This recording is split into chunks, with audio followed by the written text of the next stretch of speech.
চাপ না পড়ে সেই জিনিসটা আমরা অন্তত যাতে কেউ না জানে কখনো এইভাবে সেটা আমরা করতে পারি, এটা আমার একটা প্রস্তাব। ঠিক আছে, বা আমাদের বাইরে যারা আছে তারাও অনেক আন্তরিক আমাদের যে কোনো প্রোগ্রামের ব্যাপারে, সেই জিনিসটা আমরা একটু মাথায় রাখবো করার ব্যাপারে। আর ধন্যবাদ সবাইকে। আর নতুন যারা আছে যেমন 9-10 এই ভাইরে তো মানে আমিও চিনি না যে কে, মানে দেখলাম যে আমি মনে হচ্ছে শৈলের আত্মীয় বা হয়তো উনি আছে, পরে দেখলাম যে আমাদের বন্ধু এসে, ঠিক আছে। আর মোবারকের সাথে তো দেখা হয়েছে, এর তাও একটু ফেস মনে চেঞ্জ হয়েছে, হয়তো স্বাস্থ্য যারা রাজীবের সাথে আমি আবার কামাল স্যারের কাছে 9-এ পড়তাম, সেই হিসাবে রাজীবের সাথে তখনও পরিচয়, মানে উনি স্কুল গেলে। তো ধন্যবাদ সবাইকে, দোয়া করবো, আমরা সবার জন্য দোয়া করবো। স্কুলে আসলে অনেকে মারামারি করছি, দুষ্টামি করছি, এটা মানে দেখার পার্ট, এটা আসলে ওই সময় বয়সে এটা করবে।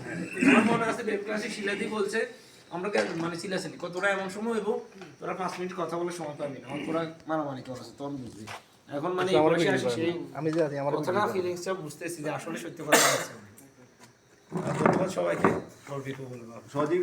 সজীবের কথা একটা রেফারেন্স দিচ্ছি, সেটা হচ্ছে সবার জন্য একটু বলে রাখি। সেটা আমরা এবার এই আয়োজনটাতে আমরা কিন্তু বলে রাখছি, আমাদের কোনো ফ্রেন্ড যদি ফাইন্যান্সিয়ালি থাকে, থাকতেই পারে, তো তোমরা পার্টিসিপেট করো, মানে এখানে একদম ওপেন ফর, তোমরা পার্টিসিপেট করো।